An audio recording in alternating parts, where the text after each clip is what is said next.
did cakes like that. You didn't know Little Tart did cakes like that? Well, like usually when I've been, it's like morning, afternoon, and it's primarily like pastries. Yeah. And then I didn't realize the extent to which they sort of have like an expanded menu in the evening. Did they? They do. So they like light candles at the tables. Yeah. That's lovely. It's a cocktail thing, so they have a lot of like mixed drinks, different drink menu. Mm-hmm. They have like more savory items. It's like kind of a different experience. I didn't know that. So I kind of got like, what? And so like I was like, I gotta get something to mark that occasion. So that's fair. Well, one of my best friends that I've known since I was like, 17 or 18, he is one of the pastry chefs at Little Tart. Oh, for real? What? Shout out Jesse Zerlino. Oh, very cool. Love that guy. Shout out. Joseph is also a baker. Joseph, he like does deliveries, Okay. I think. Gotcha. I don't know if he's reached. I don't know if Joseph Lopez has reached baker level there yet. Gotcha. I've seen him like doing stuff there when I've been in the past. So It's like karate belts. You have to earn the different. Like you go to like delivery driver. We were friends like when he first got that job, and that's like. That was the job then. I don't know if it's evolved since then. I know he has health insurance, which I do love for him. That's great. Yeah.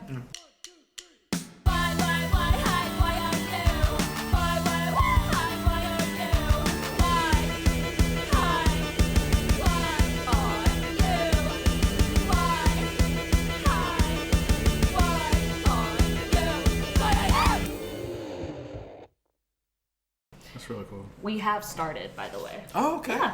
We started talking about cakes, and I just lull you into a false sense of security, and then I get you. The coldest open. I was surprised you told him. I was really thought we were going to go for I know. But I just, do you want to introduce yourself? Now that I've like kind of done a gotcha moment. Sure. My name is Mark Kendall. That's my name. And what do you do, Mark Kendall? Besides have the most iconic laugh in Atlanta. Exactly. I am a comedian. I also have a production company with my friend Bill Worley. It's called Cool Productions. Shout out, Bill. Yeah, Bill's fantastic. And so we primarily do comedy, but we also do non-comedic stuff. But it's like basically trying to do comedy for good, comedy and storytelling to either like encourage civic engagement or community building. That's kind of like the theme of what comes up. So we've worked with so for example we do stuff like here's a video to encourage you to vote, or yes, all of your voting videos have been fantastic. Oh, thanks. Or like things like that, or like I send them to my friends who are not sure about voting. I'm like, here's some funny engagement for you to vote. Oh, I really appreciate that. Seriously, Oh, yeah. Of course. People love comedy. Do you know if this is coming out before November 4th? No idea, probably okay. not. All right. But you should vote in the November 4th election. You should vote in all elections. Yeah. I was gonna say, like, if this comes out before November 4th, a lot of important elections come up. We could cut a promo. We could cut a segment of this and then upload that before anything else. Before this podcast is even announced. Yeah. No, I think like some really important local things to vote on.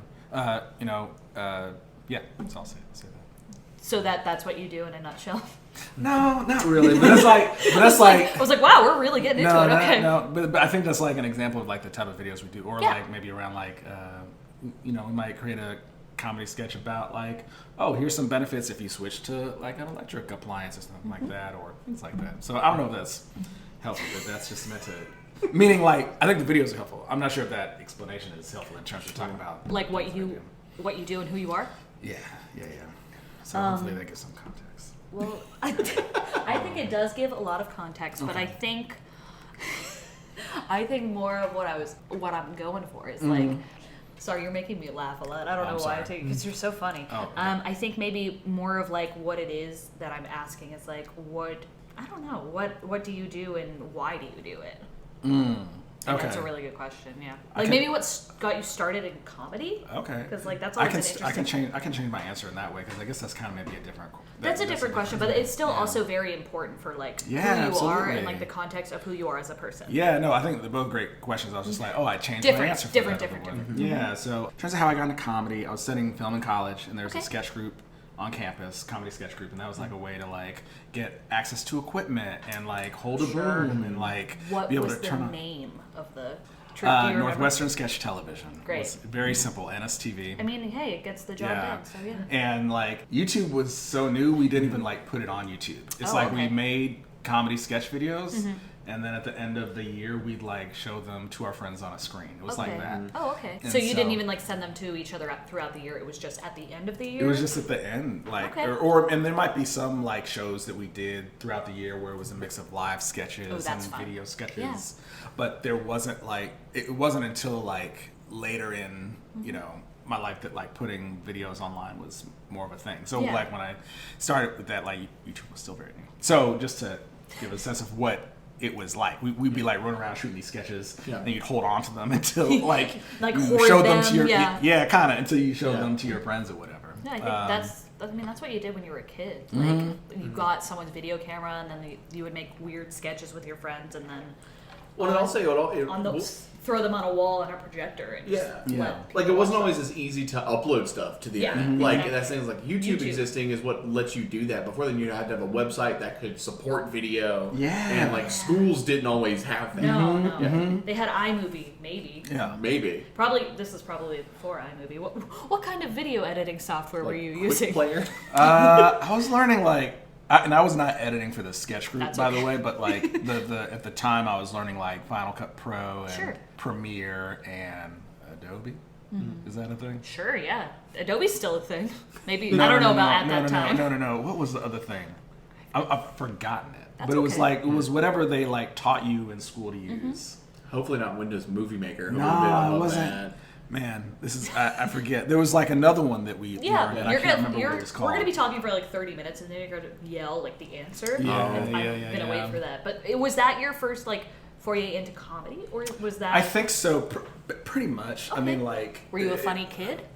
I wouldn't say so. I don't think I'm a funny person now. Like people What? tell me, no, like, and you know the type of people that are like, Oh, yeah, yeah, I'm the I've never, best. like, actually, like for example, I remember I had just graduated from college, and I was like I was visiting like LA. I didn't end up moving to LA, but I was like visiting in LA to like try to like network and try to do things. Yeah, and, like you do. Yeah, and I remember I was in a cab going from point A to point B, and the person's like, "Oh, what are you here to do?" And I was like, "Oh, I'm like a comedy writer, things like that." And they're like, "Oh, you don't seem very funny." And like, and honestly, like that, when I tell people a lot of times that I do comedy, they're like, don't "Really?" necessarily get that vibe. Yeah, yeah. Really? Or like after, they'll be like, "Oh, that was interesting. I didn't think you were gonna be so." I didn't think you were gonna be funny. Yeah, That's yeah. It's a wild concept to me, because Oh, yeah. you are seriously one of the funniest people Oh, I've ever met. that's very kind. I really appreciate Yeah. it, but I think like, But I don't think yeah, that. yeah, no, it's fine. But I don't get that though. Like, it's my day job does not require me to entertain. Yeah. I work Yeah. in just like sales, and so like a lot of people like riff jokes with me, and I'll kind of just like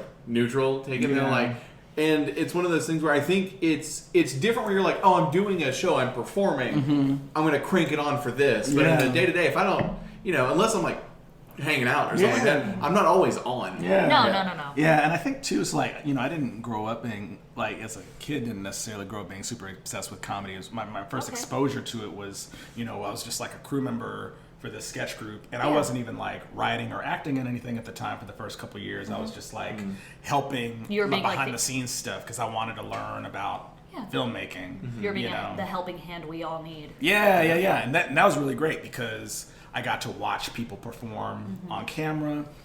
We also took it pretty seriously, so we'd also have like group meetings as a whole crew once a week, where the crew, the writers, and the actors would all gather, and we'd read the sketches that the writers had written for that week.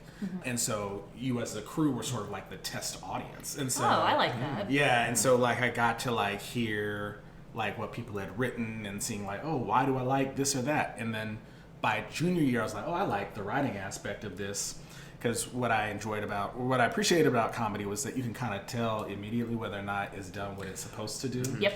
And that was really intriguing to me. And the summer after my junior year, I did an internship at Comedy Central that Chris Rock had set up. It was called like the Chris Rock summer school thing or whatever. I like that. And so Okay. it was like they invited writers of color from different colleges to apply, and you would submit like a writing sample, and you got to spend the summer in New York, and they'd pay you, they gave you your housing, and you, rather than like, I don't know, like grabbing coffee or whatever for the summer, which is also, I'm sure, can be very useful. Yep.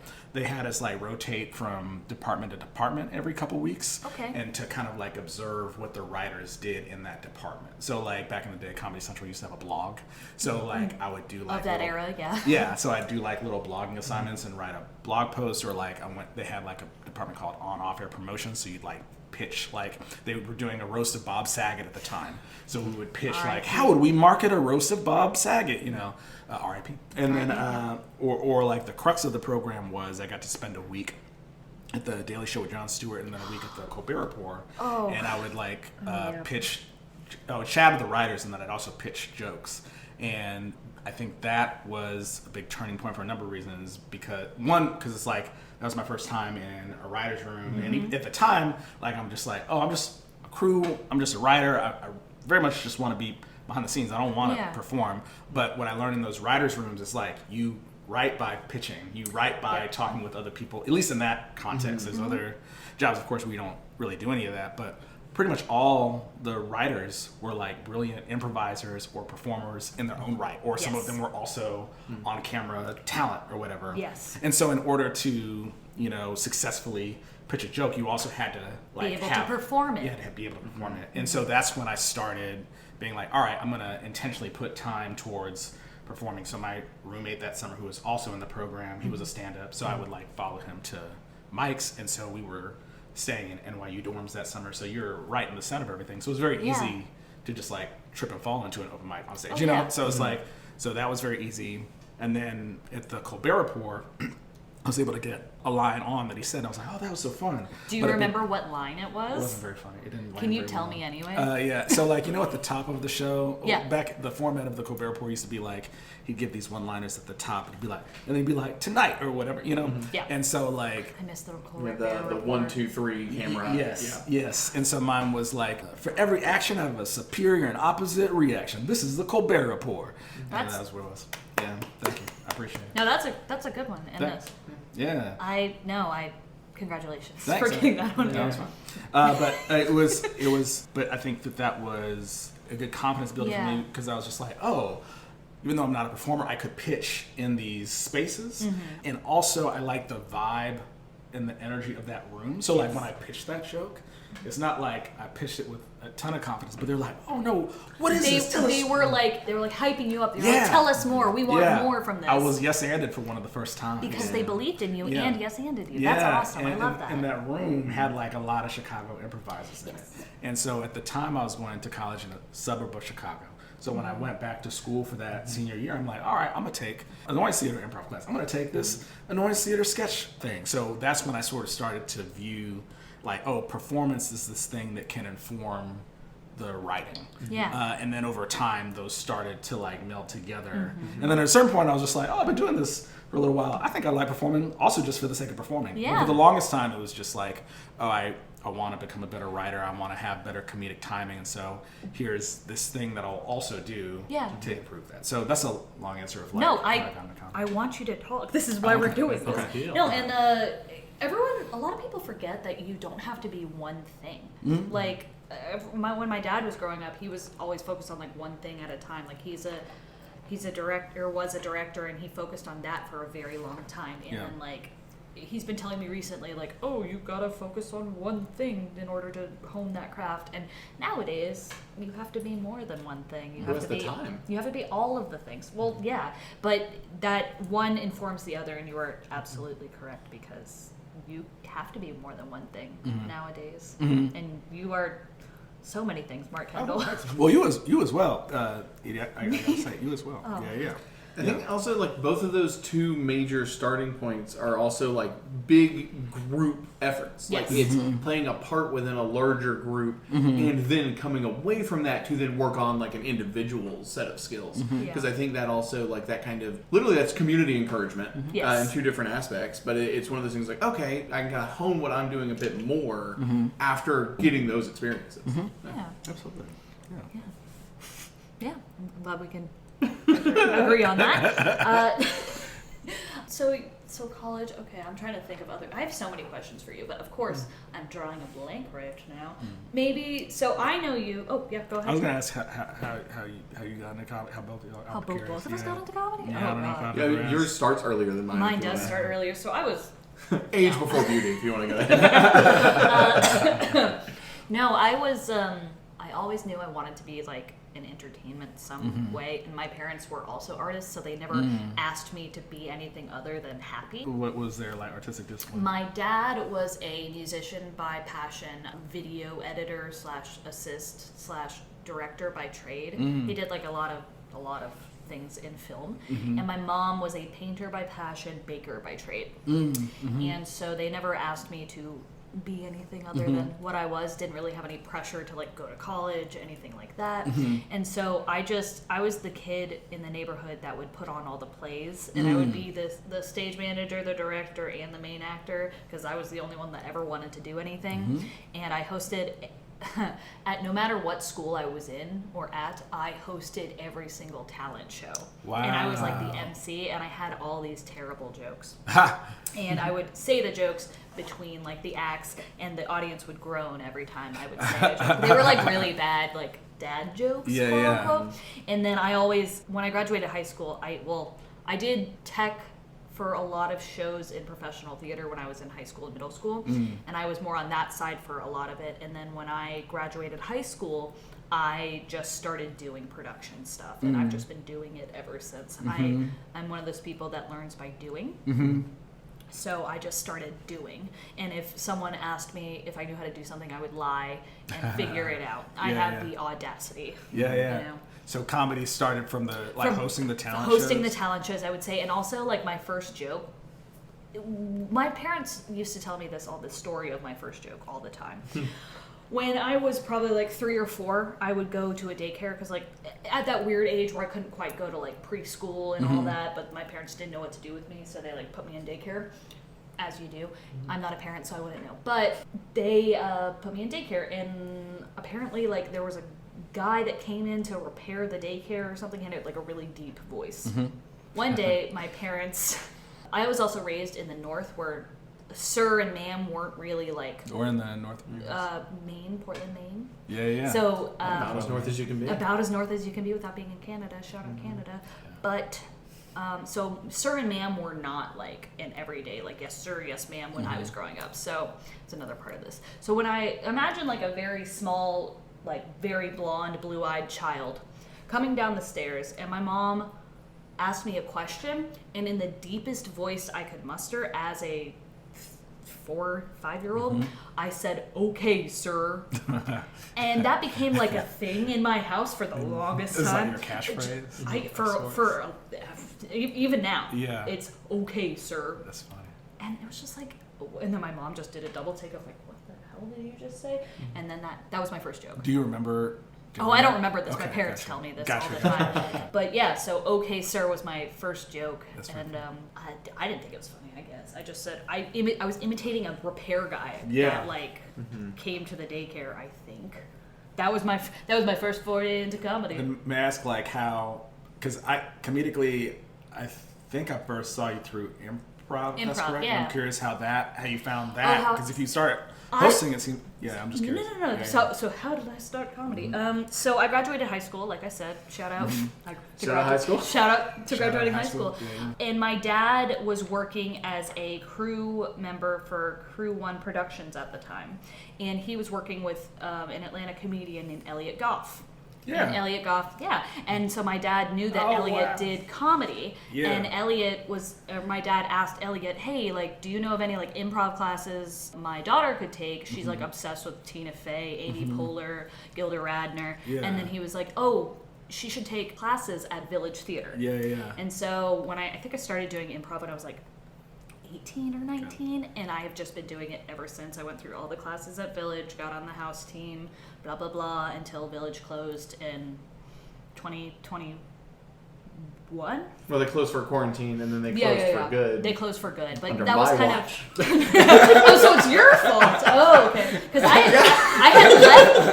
had left by then, so it's your fault. Cool. Yeah. But that was kind of like I started at Village, and then like have just been kind of doing it ever since. And Gotcha. it was I think, yeah. Do you do stand up? I tried stand-up one time. Okay. I did a cool tight 5 at Laughing Skull. Yeah. Did not get booed off the stage, and That's cool. I took it as a win and never That's again. okay. Because you do stand-up. I've seen you do a lot of stand-up. Like one of my favorite stand-ups that you ever done was in front of.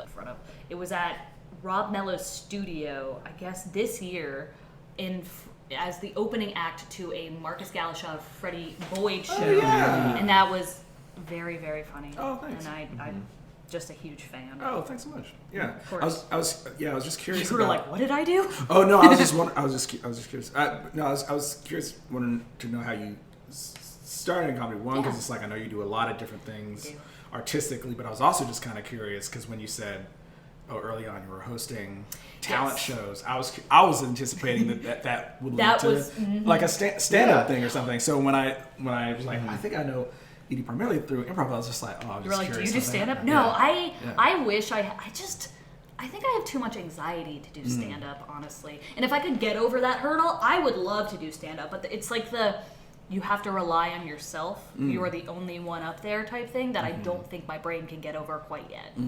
But one day, maybe. It's a double-edged sword for sure. Because like the thing of it is that I've always kind of conceptualized with stand-up. If a set doesn't go well, it is all on you because you created the idea, you planned the execution, you did the directing for it. Like all that's all you. On the flip side, when it succeeds, that's also all you. Oh double-edged sword. Completely. And so the highs are incredibly high, and I think it's just one of those things you have to play the averages as fast as you can. You're 100%. Yeah.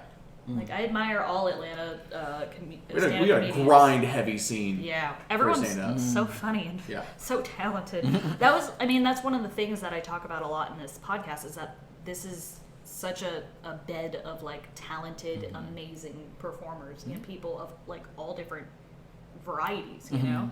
And that's partially why I started. I say that every freaking time on this podcast. This is partially why I started this podcast. Because I do want to talk to people, and I do want to get to know people better and also show the world how freaking cool they are. Like Mark Kendall here. Oh, that's very kind. Yeah, I appreciate it. How'd you get into comedy? I was funny at home. So I talked to Karen a bit last week. I have a...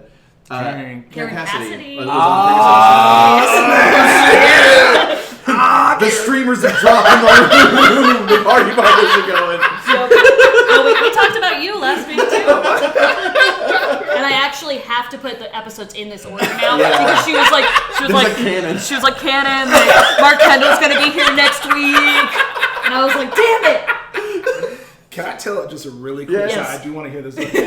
But once, it was like sincere, but also a joke. I was like, yo, Karen, can I put together a variety show, like, quote unquote, in your honor? So, like, it was like a variety show where she was on the poster, and it's like a variety show celebrating Karen. There's no rhyme or reason behind it. It was just a normal variety show, but the idea was that Karen would come at the end and was like, Karen, you're great.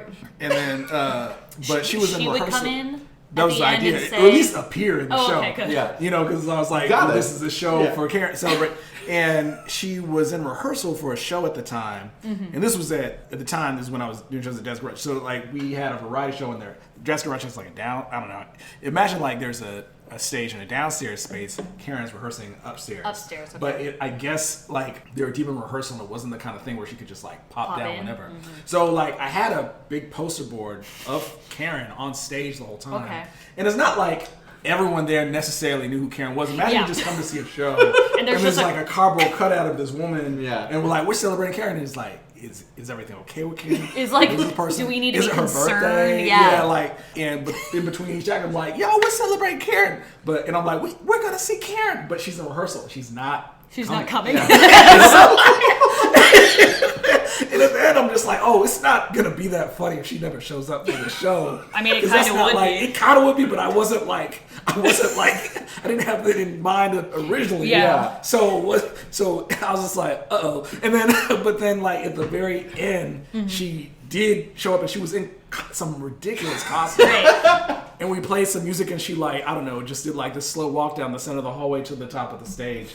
And she appeared at the very, very end. And that's one of my... I mean, I have a lot of very favorite memories of Karen, but that is one that I'm That's sure. so good. Yeah. No. But I do Karen's the best. Yeah, Karen's the best. We talked a bit about, like... I have a big chip on my shoulder, and this thing that since I've been active in Atlanta more often, I've learned about it more. But, like, I have a big problem with, like, the concept of being perceived as naturally talented, or like that, like, you just are naturally funny or not. So my touchstones for comedy, because my parents, like, my dad hung like warehouse doors, and my mom has worked has worked the books in offices. And I do not have anybody I'm the only one in my family that's like alive and I have heard about that does performance period.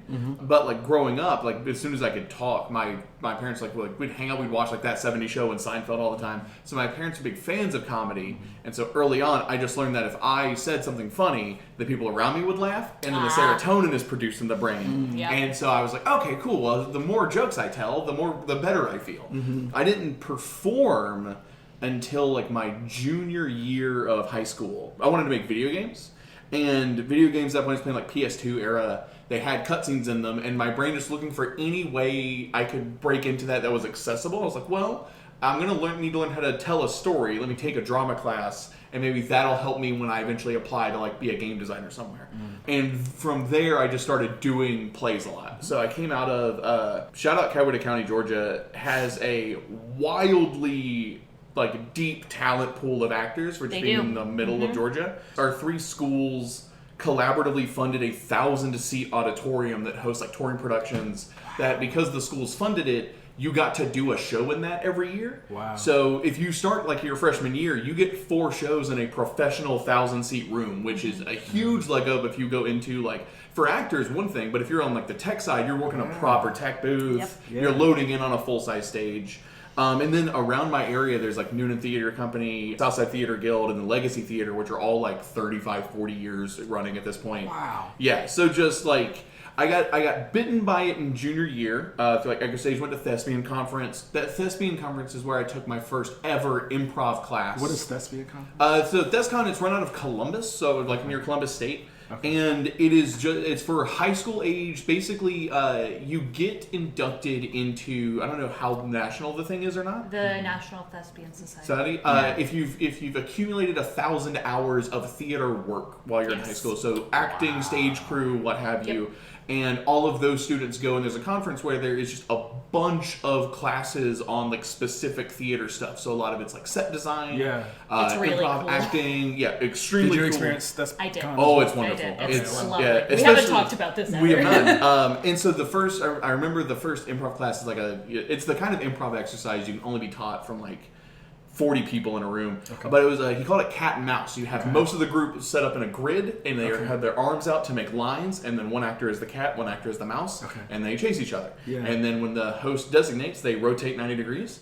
And then you have to watch the cat, then try to get the mouse, but now the walls are different. Yeah. And he was doing that to articulate like the thing about to relate it to improv performance. And again, wild, like pretty high-minded thing to teach to high school students about it. But it was like the fun of that game, even though there's not really a story proper or anything like that, the fun is seeing the cat be blocked from its obvious goal and then watching how he in the moment adapts to that change. And so I was taking those, and then I eventually graduated. I auditioned for and did not get into the Columbus State Theater program, because even at freshman year, you have to earn the right to major in theater there. Very competitive theater program there. A lot of my friends are alumni of it, incredible performers that come out of it, but it is hard to get in. And I went to like 2 non-consecutive semesters at Georgia State up here, but I pretty soon was like, well, I can either go madly in debt, or what I want to do is act, because I had basically shifted away from game design because I had taken like a programming class. I'm like, coding sucks. It's so tedious. Yeah. And so like, or I can just start acting. So I started doing shows at Noonan Theater Company. So there I was doing plays. So I was doing a lot of plays there. I was doing like Dog Sees God. Played in like 12 Angry Men there, musicals, comedies, dramas. And my big thing at the time was, because I had come from such like a rich talent vein in high school, my head just goes, I'm not going to catch up to any of my peers, and so I'm never going to get a role ever.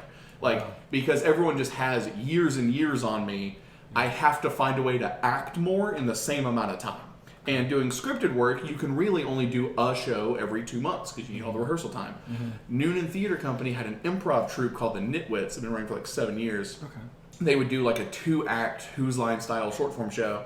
And so I auditioned for that my summer after graduating high school, because I was like, well, that means I can get an extra 2 shows every show. I can be auditioning, doing a scripted play, and while that's happening, also doing 2 improv shows in each run of it. Then we did, in 2012 or 2013, we did a show called Improv Experiment, which was the first time in improv I had been encouraged to play dramatically, because we would take the summers off for Nitwits proper, and they would fill that time slot with something else. And so this was 4 two-person scenes. The audience would vote 2 of them out. The 2 that remained would extend to their next beat narratively. And then at intermission, they would vote for one of them, which would get all of Act 2. And just that opening to like, oh, the stuff that I'm chasing whenever I'm auditioning for a dramatic role or playing in that, I can also do that through improv. I don't have to sacrifice that to do this. And so I stayed with them through 2016 or so. And then just, it was a thing where a lot of people in the group were kind of staying and doing improv because it was a fun thing to do. No one was kind of trying to take a next professional step. They weren't trying to level up. Maybe. Like, I think it was an incredibly good group of people, good group of performers. But yeah, like, they weren't trying to go full time on it to any axis. They were trying to kill time on a Saturday. Yeah. And I think at this point I was 24, so I was like very hungry for it. I then Googled Atlanta theaters. Notably, because I've actually talked about this recently with folks, but like, I literally went to the first time I'd ever heard of Dad's Garage. Yeah. I went to their page and I was like, show me an auditions tab. Like, it's, even if it's like in 4 months, let me know when it is. And I went through and they didn't have one. And their only thing was like, how do I get on stage? Oh, just come and like volunteer. We can hang out. I'm like, I'm not doing that. I've been doing improv for 6 years. And so I kind of like sat on Pride for a bit. I started doing stand-up around that time, going to like Laughing Skull and some other open mics. I created a improv like podcast with a friend of mine. So still making stuff. And then in 2019, I had, maybe not the epiphany, but just like Drew, if your method was going to work for it, it would have by now. So maybe try to change tactic. So I took a Dad's Level 1 class just to kind of find a way to break into the Atlanta scene. Because no theaters had an audition process I could get into. So like that's, I guess, how to do it. Then quarantine shut things down, opened things back up. But then like really since 2022, I auditioned for and got on ensemble at Village Theater. Did Medieval ER with the amazing Jenny Holden for that. I did my first independent production August of 2022. And from there, it's just been like, I'm an extremely hungry performer. If I had it my way, I'd have 5 shows a week all the time. It's just been like, how do I figure out, like, how do I book a show? How do I get on a show? And just kind of doing that ever constantly. Since. Yeah. How do you feel about things now? I think things are much better. My biggest thing, especially kind of coming from my background in it, is I get very frustrated when like people aren't given the tools to achieve what they should be able to. I think Atlanta as a city does a really great job of cultivating a lot of talent and then not giving them anything to do. And so then they leave for New York, Chicago, LA. And that's been a frustration point for me, just kind of in a community sense, because like I've never had the means to move to any of these other cities, and I also I have many chips on the shoulders, but I have a thing where like I think people's hometowns deserve art. I don't think we behoove ourselves by telling all of our artists to go to the place that the artists already are. And so like, especially being someone from, again, like Coweta County, Georgia, not a place where you're like, oh, a lot of acting stuff happens there. It means a lot to me to be able to say that my hometown can be a place where you can do this all the time, that encourages you to. And so I think currently a lot of those pathways and a lot of those steps are becoming rapidly more clear. That's kind of my big statement on it currently. I do think though, like, I'm choosing to stay here. A lot of people in my position would rightfully move to like Chicago or LA and have, a lot of people literally in similar positions have done that and are on stage at Second City like tonight. So I think it's one of those things where I am down and want to like, stay here and do the work for it. But it's also a thing where like, I think we're on the upswing and still have places to go. Yeah, I 100% agree. Yeah. Is there like, when you mentioned having things for artists to do if they stay here, is there like an example of one of those things that you're actively working towards now? Or I just want to. I want to also see the vision of what you got. Yeah. I mean, my big thing is just like it's if you like you graduate a class, right? And no theater in the city now has a process where you graduate a class and you become an ensemble performer.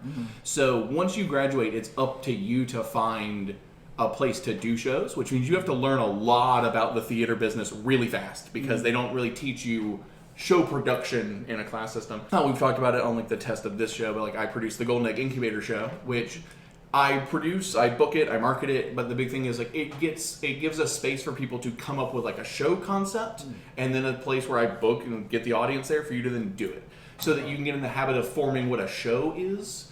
And the hope is you'll have the high of that show, and then that'll carry you to like, okay, I know my show works. Now I just need to figure out how to rent a venue.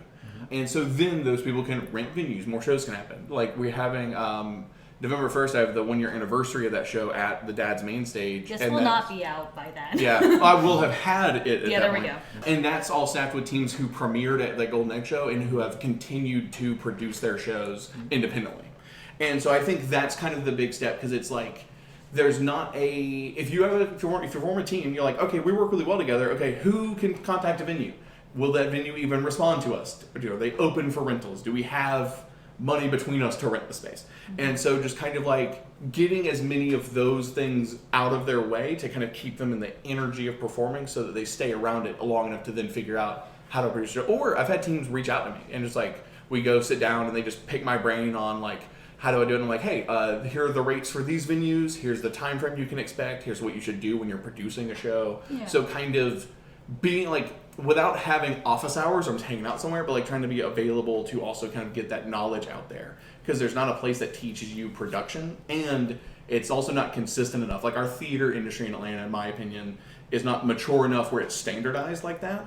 So it's almost like you almost have to know a guy at anywhere if you want to get a show up anywhere. Yeah. And so that's been kind of my space. And kind of a flip side of that, same coin, different side, is I host a showcase called the Dust Off Showcase, which is very similar to Golden Egg in the sense of it tries to encourage filmmakers who are just discouraged to even start. Like I have more questions for you, Mark Kendall, because I feel like we're just talking.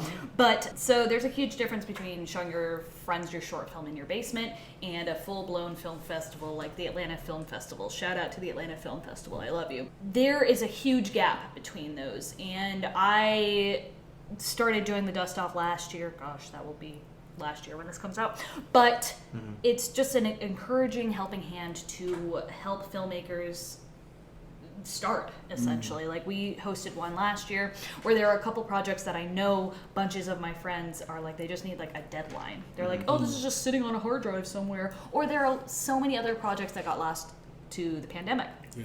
And like so many things got lost because there are certain deadlines for like film festivals, like, oh, it has to be done in this calendar year, but there should be more spaces and more opportunities for people to show their work and have like a talk back and all of these things, because the best place to start is to start. That's all I got. That's all I got on that matter. But Mark, I ask you two questions specifically.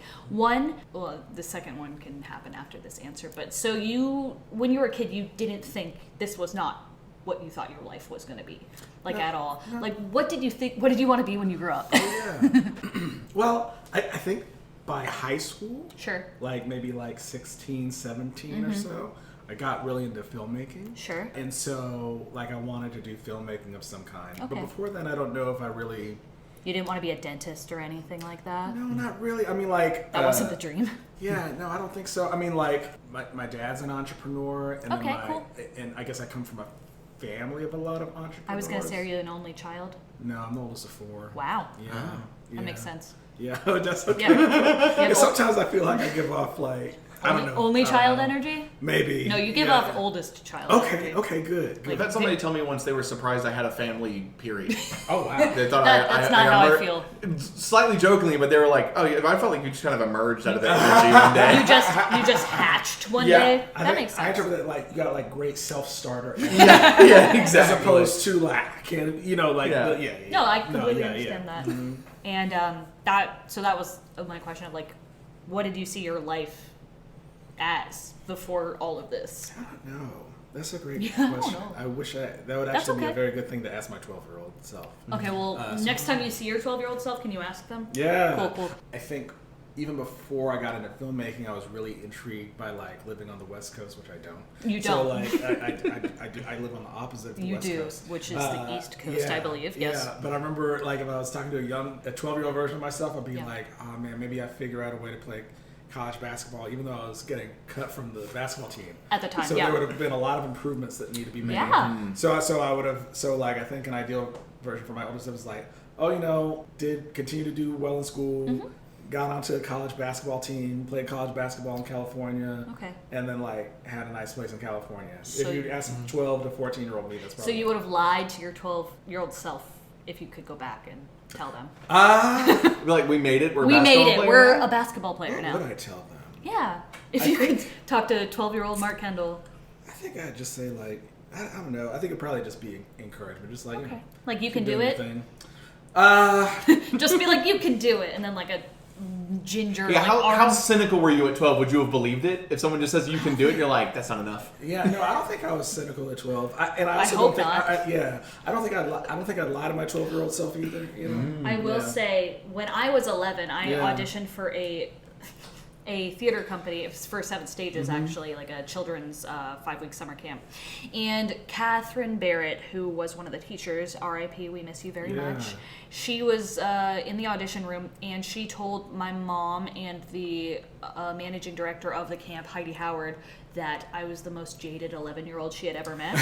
So it's possible to be jaded when you're 11, apparently. Yeah. Just to throw that out there for everyone. Fair, No, I was a jaded kid, but I'm glad you weren't, because you're so jovial.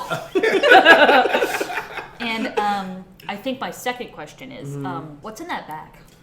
Cake. What kind of cake? We talked about it a little bit. Old-fashioned yellow cake, chocolate icing. Did you buy the whole cake? Because no, it's a slice. But just a slice. No, I just wanted to know what kind of cake was in there. They had a coconut cake, and then they had a old-fashioned yellow cake, and I want the old-fashioned yellow cake, but I think both are good. I'm intrigued by both. You know? I'm intrigued by both. Yeah.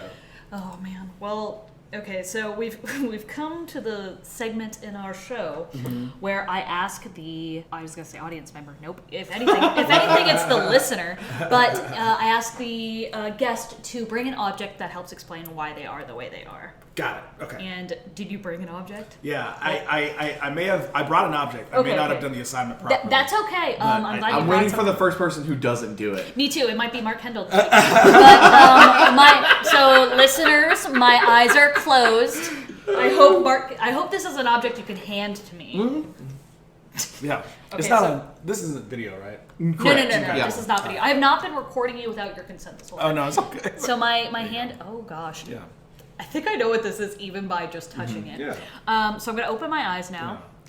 Yeah. So I'm going to describe this object to the listener. Yeah. This is a wallet, a Fossil wallet, Fossil Leather Company wallet. It says special issue. I can't really. Hold on. Let me get my light. That didn't help. Special something issue brand, I think. Guaranteed quality. Love that. And it is a black wallet, like dark brown. I'll say dark brown. I'm not going to read your social security number or anything like that. But it's a wallet. It has. I'm so glad you have health insurance. We actually have the same health insurance, which is pretty cool. I'm going to close the wallet, but it is a. Aww. I love your license photo. Oh, thank you. I'm not going to describe that for the listeners, but it also feels like there's something like right here. Yeah. Like if you turn the wallet upside down, it kind of looks like a character from Among Us because of its Too many imposters. Too many. It does. There's so many imposters, but I'm going to hand you this wallet back. Yeah. And I want you to explain why this object helps explain why you are the way you are. Yeah. So I may not have done this right. I don't know if this explains why I'm the way I am, sure. but I think it's, as far as objects go, this might be one of the objects I use most often that I've had the longest amount of time, if that makes sense. Oh, and to answer your question about the eyes, I think that's Benadryl. Because I'm allergic to shellfish. Oh, that's and so smart. I don't carry around an EpiPen, but I do carry around like a Benadryl. I put my EpiPen in my glove compartment. Are you allergic to shellfish? No, I'm allergic to coconut. So I'm glad you didn't bring coconut cake. But duly noted, I'm glad I didn't bring any shellfish. No, it's okay. I love fish, so that could have been a thing. All right. Well, I'm really glad I did not. I'm gonna handshake you. I will never try and knowingly cause you to make. Likewise, and now that I know the happen. Coconut, I'm gonna do my very best to keep coconut away from You can borrow my EpiPen anytime. Thank you. I appreciate that. I have a shrimp and coconut cake in the oven. You Shit. We gotta go, Mark Kendall. I do bet shrimp and coconut. As someone Coconut that knows shrimp. nothing about shrimp. Yeah, that's nice. That shows how little I'm not in the shellfish game. You're like, That's. coconut shrimp. I mean, honestly, fair. Yeah. So this wallet you use all the time. Okay. Okay, got you. No, go ahead. What were you gonna say? Well, I was just gonna say Mark Kendall is pointing at the door for some reason. Right, it was. Well, I don't want to be like, oh, we're in this space. That's you know okay. what I'm saying? But we're Drew's very close address is. very close to a restaurant that has seafood. So I'm like, but this isn't necessarily. Yeah. So anyway, that's it. We're gonna go there after this. Very fun. Yeah. But like describing this object. Yes. So when I started middle school, my mom got me this Really? wallet. Yeah. That exact wallet? This exact wallet. Whoa. And like I've just kind of kept it. I think it says some things about me in the sense that like, oh well, I just like this wallet and how it works for me. It's a great coming wallet. apart. Yeah, it's coming I apart. didn't want to throw you under the bus, It's but fine. it is slightly falling apart. It almost like it's. I don't know how much longer I'm going to be able to keep it because I have very important things in here and they're not secure. do you need like a rubber band to put over your wallet? I think if I could find someone that could maybe repair this a little bit, but some aspects might be beyond repair. At this point, unfortunately. So I just hold on to it for as long as I can. But it doesn't necessarily remind me of anything other than the fact that like, oh, you know, my mom got this for me when I started middle school. I guess to make me feel more adult because I had like a student ID. This is my first and only wallet. Pretty much. I mean, like other people have given you wallets, me, like, and you're like, no, absolutely not. I try to keep those, but I'm just like, this is the one That's that the one. I have. Got a wallet drawer. Yeah, yeah. So there's something I just noticed if you turn it over a little bit. Yeah. There's a hanger on that was just here it is. Yes. So it has like a.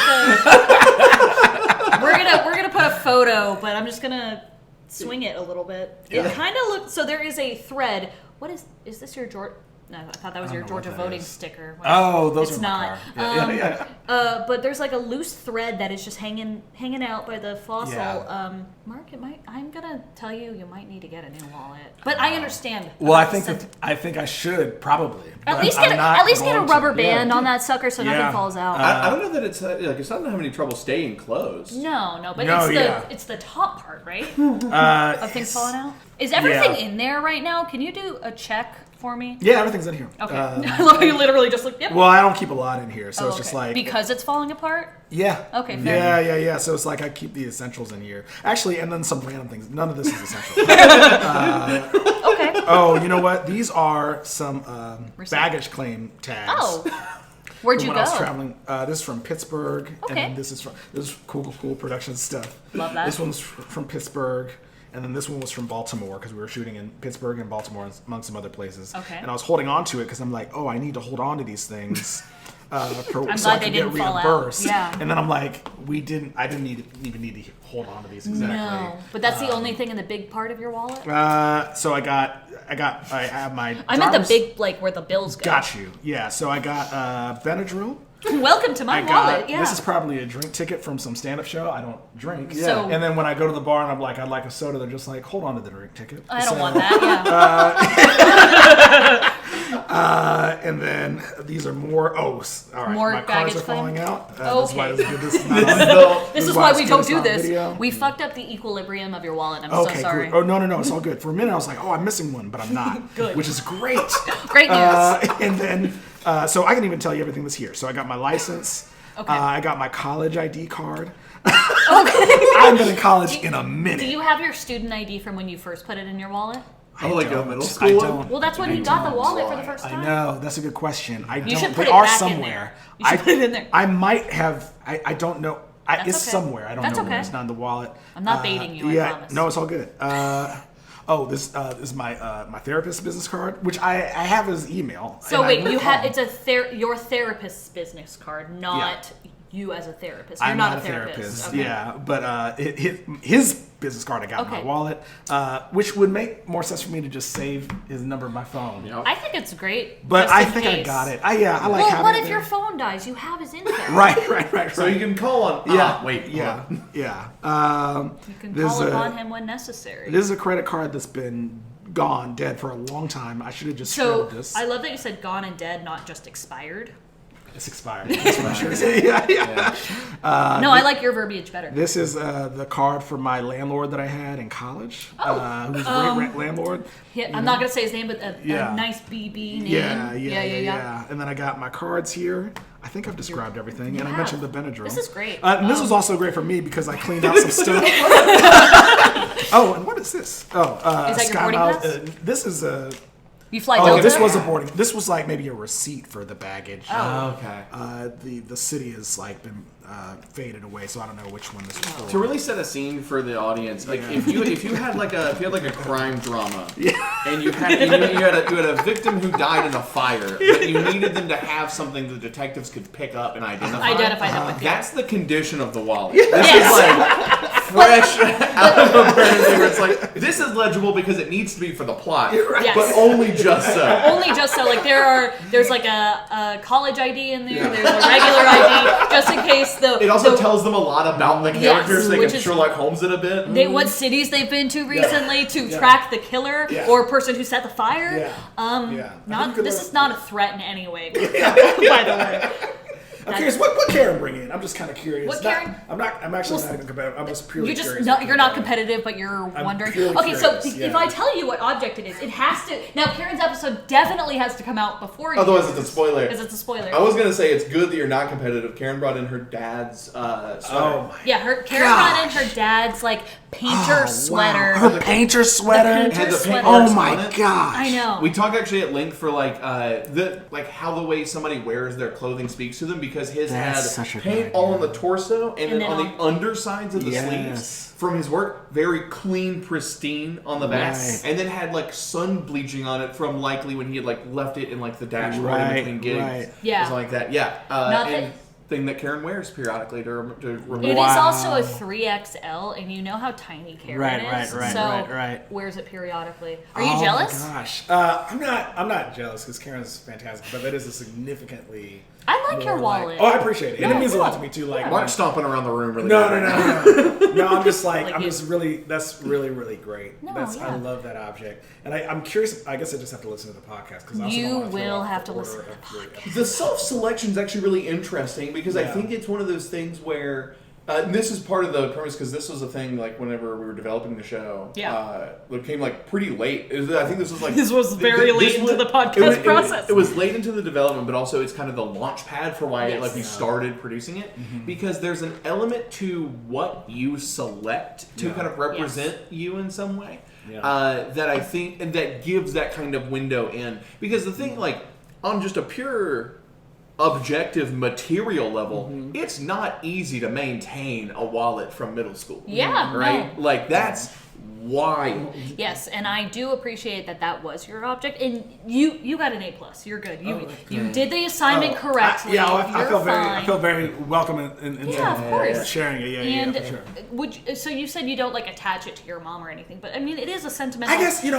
I said that, but I think I do in the sense that, like, well, not in the bad. Get way. your Just therapist's like, card. Oh real yeah, quick. in the sense like, oh, this is a really nice gift that she gave me. It's I think very that's how- great. Yeah. She got a middle schooler a wallet that has held up Yeah. since then. Yeah. Shout out Fossil Company. Yeah, They make yeah. great wallets. Yeah, They're not a yeah. sponsor. They should be though. Yeah, we would like them to be. We would Yeah. like them to be. And that was a perfect object. Like, I mean, every person that has come on this podcast so far, I don't remember how many episodes, and I'm not going to say because we're probably going to go out of order. But except for Karen's episode will be right before yours. And you will have to listen to Karen's episode because I told a very nice story about you. Oh, in that's it. super kind. I know. You're going to be like, I did that? I don't remember that. I don't remember being cool. Like every person that's brought an object on this podcast, there's been only one non-surprise because her episode's probably going to come out before yours, but Bridget Fitzgerald, one of my best friends, I knew what her object was even before I asked her to be on this podcast because I know her that well. Yeah. And you'll have to listen to that episode too, Mark look Kendall. forward to that, yeah. But everyone has gotten an A+ on this so far. Even when Drew and I did a test episode, Drew knocked it out of the park. Every single person that comes on this freaking podcast is so talented and awesome and cool, and you did great. Oh, thank you. And I think to kind of wrap up everything, there is a question I always ask because we want to bring joy into the world. What is something that has brought you joy this week, Mark Kendall? And also, I'm sorry if I always say your name, Mark Kendall. No, it's I think everyone does that in Atlanta because you're just so you're like a huge presence. Oh, I appreciate that. That's Mark super kind. Kendall. I'm sure that Are there's. you getting your something- wallet out? No. I'm getting out. I have my phone That's okay. turned off because I was like, I'm going to record. I But I wanted to appreciate- take the time to turn my phone on to check that's okay. my calendar just to go back through the week. No, that's okay. Because I could just think of something, but No, that's I want to okay. be like, oh, what was Do an something- assessment. Do an assessment. Yeah. But I think just oh, you know what? Actually, I do know. Mark turned the phone back off. This past Wednesday. Well, there's a bunch of things, but this is one that I think makes sense, and I think maybe is in line with the podcast. This past Wednesday, I went to go see a show called Comedy and Conversations. Okay. It's a show that is hosted by Manir and David Perdue. David, I also co-host a podcast with. But shout out David Perdue. Yeah. But Munir and David, they have this show that they do called Comedy and Conversation. So like, they take a topic and then they mold comedy with it. That's a bad description. That's so like okay. they'll take a subject like heavy topics like suicide prevention or reconstruction or voting rights or immigration, whatever the topic may be. Yeah. And then they'll book a comedy lineup of stand-ups that in some ways speak to those themes, you know, but in their way, in their language of comedy.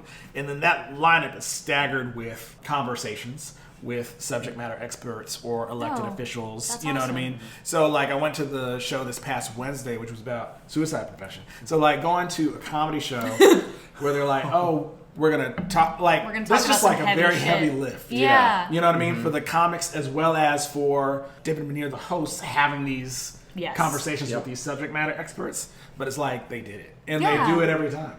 And so, and then the lineup of performers in particular, Ian Aber, Baron Vaughn, Madeline Evans, not to mention Munir and David. It's like all in their very different ways. Yeah, that's like a banger after banger of a lineup. Absolutely. Like, speaking of Atlanta talent, all in very different ways. Oh yeah, different themes, addressing these topics. Yeah. You know, being very honest, having a lot of wisdom to share, but then also being very funny about it. It's like that's wild. And so I think when you were talking earlier about Atlanta having all these artists. Very different types doing really amazing things. I was certainly reminded of that. Yeah.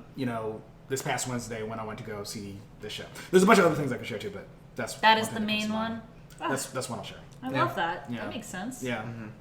So I get a lot of inspiration personally just from watching people do cool things like that. Yeah. That makes sense. I completely understand that. Now, Mark Kendall. I keep freaking doing it. No, it's okay. Mark Kendall. That is my name. That is my name. Yeah. If someone wanted to like follow your journey and like wanted to keep up with how cool you are, like I currently do, how would they do that? Could they follow you on an Instagram page? Yeah, I think following my Instagram would make sense at Mark Kendall Comedy, which we will link in the bio. Oh, thanks. I think that probably be pretty easy. I mean, I do a podcast with WABE called What's Good Atlanta that I co-host Shout with David. out. And so we talk about like positive news stories. Yes, you do. Your live recording was so much fun. Oh, thank you for coming to check it out. Of course. Yeah. And I think I would just say like, if you listen to this and you want to like see a show or something like that, you should message me and I'll tell you like a show to come see or if you need help with tickets or something like that. So that's what I'd say. That's a good way to stay in touch. And you mentioned your production company, Cool Productions. Oh yeah. So Cool Productions, we do primarily comedy projects, trying to use storytelling as a way to like build community or just tell stories about things that we are also interested in and collaborating with organizations. And if they wanted to follow that, the Instagram handle would be. We do have an Instagram, but it would probably be easier to either follow myself or Bill, or you could go to our I think our LinkedIn, like Cool Productions, that's fine. It's more like businessy. I don't think anyone has mentioned LinkedIn. That's the first LinkedIn plug. You know what, LinkedIn, that might be one of my more favorite platforms right now. Okay. Hell yeah. Just because I feel like, all social media platforms, they, it's exactly. It makes you shudder. But I think that one's, from what I've experienced, kind of positive. LinkedIn? There's certain parts about it that may not. I was going to say, there was a certain reluctance in what you said. Well, I'm not on it very much. But Shout out LinkedIn, I love it. I'm not on it. When I go on, it's just like, someone's just like, I did this. I need help with that. And I'm like, all right, cool. It's been 5 minutes. Bye. Okay. But so either follow you or Bill, who I will probably have on here at some point. Not gonna be the next episode, but we'll see. I'm not doing that. I'm not dropping guest names before they air. If I might speak on Bill real quick. Of course. I just gotta say, it's many talents. As a filmmaker though, easily just the greatest filmmaker I've ever worked with. Yes. He's one of those folks that can do a lot of things really well. Yes. Meaning he can. He's a really good cinematographer. He's a really gifted editor. One of the things about Bill that is I think a superpower, even when he's not editing. He understands how images cut together, but understands comedic timing specifically. Those two combined are such a big superpower. It's so hard because you can go out and you can shoot something that's really, really funny, but if you lose the timing in the edit, it's kind of gone. Yep. And Bill gets that. He understands that. I learn a lot from him. So I just got to say, and that's just him as a filmmaker. That doesn't even begin to cover him as a friend or person. Yeah, absolutely. So I just got a lot of great things to say about him, and I think he's a great person. He is. Yeah. No, he's the best. Yeah. And maybe one day, if I'm lucky, I'll have him on this podcast. I'm not going to say when, but yes. Well, Mark, thank you so much for talking with me and Drew this evening for about an hour. Yeah, thanks so much for having me on. I really appreciate it. Yeah, it's been nice. Shout out. Thank you for listening to another episode of Hi, Why Are You? This podcast is hosted by Edi Tingle and sometimes co-host Drew Turner. This podcast is produced by Drew Turner and Edi Tingle. Our logo is by Pete Ivanecki. Promotional photography by Ari Skin. And as always, our greatest source of information is our guest for the week. Remember, work hard and be sweet. And thanks for listening.